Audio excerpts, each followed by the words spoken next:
प्रेक्षक SKP ITI कट्ट्यामध्ये पुन्हा एकदा आपलं सहर्ष स्वागत। आपण आजपर्यंत दररोज विविध वेगवेगळ्या ट्रेडची माहिती घेत आहोत आणि आज आपण ITIच्या अशाच एका ट्रेडची माहिती घेणार आहोत। MMTM असं या ट्रेडचं नाव आहे आणि या ट्रेडची सविस्तर माहिती देण्यासाठी या विषयातले तज्ञ शिक्षक आणि उच्च शिक्षित असलेले श्री सागर ठाकरे सर आपल्याकडे आज उपस्थित आहे।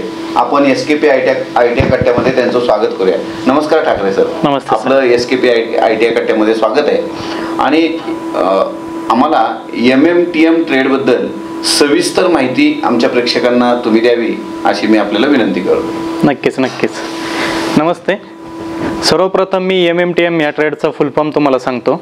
MMTM म्हणजे मेकॅनिक मशीन टूल मेंटेनन्स हा ट्रेड इथे 2 वर्षाचा आहे। यामध्ये टोटल 24 एका बॅचला 24 प्रशिक्षणार्थ्यांची बॅच असते आणि MMTM हा ट्रेड इतर ट्रेडपेक्षा वेगळा कसा हे तुम्हाला मी सर्वप्रथम सांगतो, जेणेकरून ह्या ट्रेडचं महत्त्व तुमच्यापर्यंत पोहोचेल। आता उदाहरणार्थ जर तुम्ही याच्या अगोदरच्या व्हिडिओजमध्ये बघितलं असेल की टर्नर ट्रेडमध्ये तुम्ही लेथ मशीन शिकता, मशीनिस्ट ट्रेडमध्ये तुम्ही मिलिंग मशीन शिकता, तसंच ग्राइंडिंग ट्रेडमध्ये ग्राइंडिंग मशीन शिकता, परंतु MMTM ह्या ट्रेडमध्ये तुम्हाला या तीनही मशीन शिकवल्या जातात। तसेच या व्यतिरिक्त तुम्हाला आपलं मेंटेनन्स हा एक शेवटचा पार्ट असतो जो 6 महिने तुम्हाला यामध्ये मेंटेनन्स शिकवलं जातं। तसेच CNC असतं आणि सर्वात प्रथम ह्या ट्रेडची एक वेगळी ओळख म्हणून हा अलाय ट्रेड आहे। ह्याच्यामध्ये तुम्हाला इलेक्ट्रिकल इलेक्ट्रॉनिक्स शिकवलं जातं, हायड्रोलिक्स न्यूमॅटिक्स शिकवलं जातं, PLC शिकवलं जातं। असं एकत्रित सर्वसार अभ्यासक्रम ह्या ट्रेडमध्ये समाविष्ट केलेला आहे। म्हणजे हा जर तुम्ही आता ज्याप्रमाणे सांगता ठाकरे सर की हा एक टोटल असा कॉम्बो पॅक आहे, बरोबर, म्हणजे जो परिपूर्णतेकडे घेऊन जातो। तर मेंटेनन्स कंपनीमध्ये कोणत्याही मेंटेनन्स डिपार्टमेंट एक वेगळं डिपार्टमेंट असतं, कारण खाजगी आस्थापनांमध्ये मी काही वर्ष काम केलंय। तर मेंटेनन्स डिपार्टमेंटसाठी तुमचा MMTM ट्रेड आहे तो काय भूमिका करतो?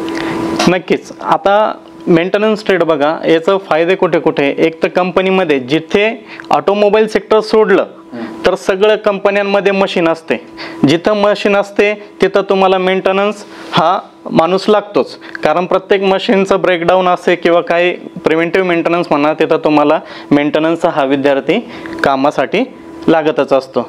त्यानंतर मेंटेनन्ससाठी तुम्ही एक स्वतःचं वर्कशॉपसुद्धा मशीन मेंटेनन्सचं टाकू शकतात।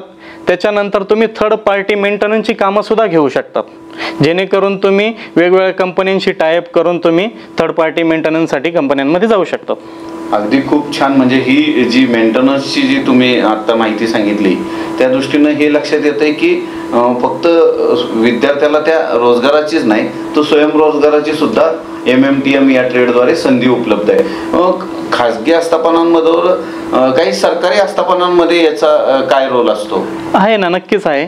तुम्ही बघितलंय का ज्या गव्हर्नमेंटच्या जागा असतात, भरती असते, जी सरळ सेवा भरती वगैरे असते, त्याच्यामध्ये पण मेंटेनन्स हा ट्रेड, परंतु बऱ्याच भरतींमध्ये अजूनही त्या ट्रेडचं जुनंच नाव आहे ज्याच्यामध्ये मिलराईट मेंटेनन्स हा ट्रेड आहे, परंतु अजूनही बऱ्याच प्रशिक्षणार्थ्यांना माहीत नाही का मिलराईट मेंटेनन्स हा ट्रेडच म्हणजेच MMTM म्हणजे मेकॅनिक मशीन टूल मेंटेनन्स आहे। तुम्ही सेंट्रलच्या भरत्या बघा किंवा स्टेटच्या भरती बघा, याच्यामध्ये नक्कीच तुम्हाला जाणवेल की MMTM ह्या ट्रेडच्या प्रशिक्षणार्थीची किती रोजगारासाठी संधी आहे किंवा आवश्यकता आहे। धन्यवाद। MMTM ला सरकारी पातळीवर पण संधी आहे हे तुमच्याकडून कळलं, खाजगी आस्थापनांमध्ये संधी आहे, रोजगाराची संधी आहे, स्वयंरोजगाराची संधी आहे। मग या ट्रेडमध्ये महिलांसाठी काय संधी आहे का किंवा महिला हा ट्रेड करू शकतात का? हो, नक्कीच करू शकता। जसं तुम्ही आता बघितलं का महिला बऱ्याच सेक्टरमध्ये आता पुढे जात आहे, त्याच्यामध्ये तुम्ही MMTM या व्यवसायामध्ये पण मुलींना नक्कीच चान्स आहे।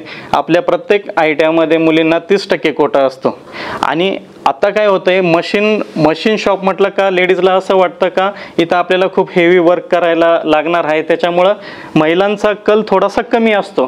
परंतु महिलांनी एक गोष्ट लक्षात घेतली पाहिजे का जिथं कल कमी असतो तिथंच तुम्हाला कॉम्पिटिशन कमी असतं आणि तिथंच तुम्हाला एनकरेजमेंट जास्त असते आणि चान्सेस जास्त असतात, स्कोप जास्त असतात. उलट महिलांनी अशा सेक्टरमध्ये प्राधान्याने आलं पाहिजे जेणेकरून त्यांचं फ्युचर डेव्हलपमेंट लवकर होऊ शकते आणि लवकरात लवकर अर्निंग मिळू शकते. कारण ह्या क्षेत्रामध्ये महिलांना अपॉर्च्युनिटीज खूप आहे आणि कॉम्पिटिशन कमी आहे. अगदी सुंदर असं ठाकरे सरांनी आपल्याला सांगितलं की जिथं स्पर्धा कमी आहे तिथं जा. जो कल आजकाल काय झालंय की आपल्याकडे ट्रेंड आहे, एखादा सब्जेक्ट लोक वळायला लागले की सगळा लोंढा तिकडे वळतो आणि तिथे जास्त स्पर्धेला त्यांना सामोरं जावं लागतं. जिथं स्पर्धा कमी आहे तिथं महिलांनी उलट जास्त संधी घेतली पाहिजे आणि असं कुठलंही क्षेत्र राहिलं नाही सर म्हणले त्याप्रमाणे की जिथं महिलांना आत्ता संधी नाही आहे. प्रचंड मोठ्या प्रमाणात रोजगाराची, स्वयंरोजगाराची संधी महिलांना सुद्धा या ट्रेडद्वारे उपलब्ध होऊ शकते. ठाकरे सर, हा प्रशिक्षणादरम्यान विद्यार्थ्यांचं आणि कंपन्यांचं काय इंटरॅक्शन होतं का आणि ते कोणत्या स्वरूपात होतं? नक्कीच होतं सर. कसं आहे, आपल्या अभ्यासक्रमामध्येच शासनाने इन्क्लूड केलेलं आहे की आपल्याला 150 तासांचंच म्हणजे जवळपास 1 महिन्यांचं OJT प्रशिक्षणार्थ्यांना 2 वर्षापासून आपण कंपल्सरी करत आहोत. आणि फर्स्ट इयर असो किंवा सेकंड इयर प्रत्येक वर्षी आपण प्रशिक्षणानं ऑन द जॉब ट्रेनिंग म्हणजे OJT हे कंपल्सरी केलेलं आहे. जेणेकरून विद्यार्थी याच्या मार्फत काय करतात, प्रत्यक्षात कंपनीत जातात आणि कंपनी एन्व्हायरमेंट काय आहे किंवा कंपनीमध्ये ॲक्च्युअल काम कसं केलं जातं, त्यांचे रूल्स अँड रेग्युलेशन्स काय आहे, तिथं कसं डिसिप्लिन मेंटेन केलं जातं, हे प्रत्यक्षात ट्रेनिंग पिरियडमध्ये म्हणजेच कॉलेज पिरियडमध्ये त्यांना हे अनुभवायला मिळतं किंवा शिकायला मिळतं. या ट्रेनिंग आत्तापर्यंत तुमचे जे बॅचेस झाले त्यातल्या एखादी यशस्वी विद्यार्थ्याची स्टोरी किंवा एखादा यशस्वी झालेला उद्योजक असं काही आपल्या मार्फत आम्हाला, आमच्या प्रेक्षकांना ऐकायला आवडेल? आहे ना, नक्कीच आहे. विशाल बरकडे म्हणून एक विद्यार्थी 2020 ते 22चा माझा प्रशिक्षणार्थी आहे. तो त्याचं गाव सासवडकडचं आहे, जेजुरी जवळचं. तो आपला फोक्सवॅगन कंपनी आहे, तिथं आता त्याला ऑनरोल घेतलेला आहे.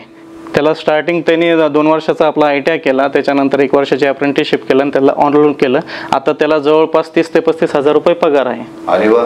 म्हणजे तुम्ही जर बघितला एकीकडे पारंपरिक शिक्षणातून जेव्हा तुम्ही बाहेर पडता 3 वर्षाच्या ग्रॅज्युएशन नंतर, मग BA असेल, BCom असेल, BSc असेल, तर ते विद्यार्थी जेव्हा पारंपरिक शिक्षणाचं घेऊन बाहेर पडतात तेव्हा त्यांना मार्केटमध्ये असलेली संधी किंवा ताबडतोब मिळणारा रोजगार किंवा वेतन, मानधन आणि ITIचा विद्यार्थी 2 वर्षाचा ट्रेड केल्यानंतर आणि 1 वर्षाचे अप्रेंटिस केल्यानंतर त्याला मिळणारं मानधन 1-2 वर्षात त्याची होणारी वाढ ही जर बघितली तर ती निश्चितच तुम्हाला दोन्हीतलं तफावत दाखवेल की पारंपरिक शिक्षण आणि कौशल्य शिक्षण यामधलं तफावत तुम्हाला याद्वारे स्पष्ट केली सरांनी.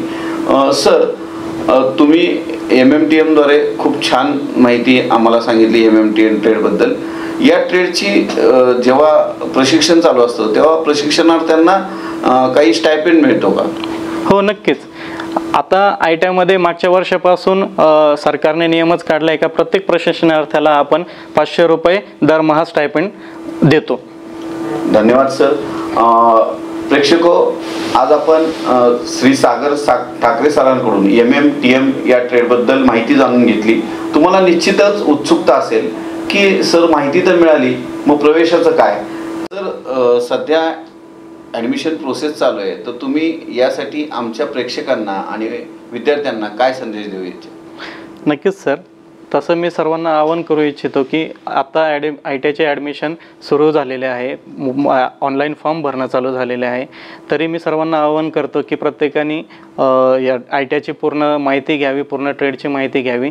तसेच MMTM हा व्यवसायसुद्धा एक सुखकर आणि अर्निंग देणारा किंवा स्वतःला जॉब तयार करण्यासाठी किंवा उद्योजक निर्माण करण्यासाठी एक चांगला पर्याय आहे. त्याचा पण तुम्ही विचार करावा आणि ITIला ॲडमिशन घ्यावं. धन्यवाद सर. आताच आपण बघितलं की MMTM ट्रेडबद्दल श्री सागर ठाकरे सरांनी आपल्याला संपूर्ण सविस्तर अशी माहिती दिलेली आहे. तर या ट्रेडमध्ये प्रवेश घेण्यासाठी तुम्ही ITIची आत्ता जी प्रवेश प्रक्रिया चालू आहे त्यामध्ये सहभाग घ्या. यासाठी आमचं पोर्टल आहे www.admission.dvt.gov.in या वेबसाईटला भेट द्या. ऑनलाईन प्रवेश अर्जाची प्रक्रिया पूर्ण करा आणि संस्थेत प्रवेश घ्या. धन्यवाद.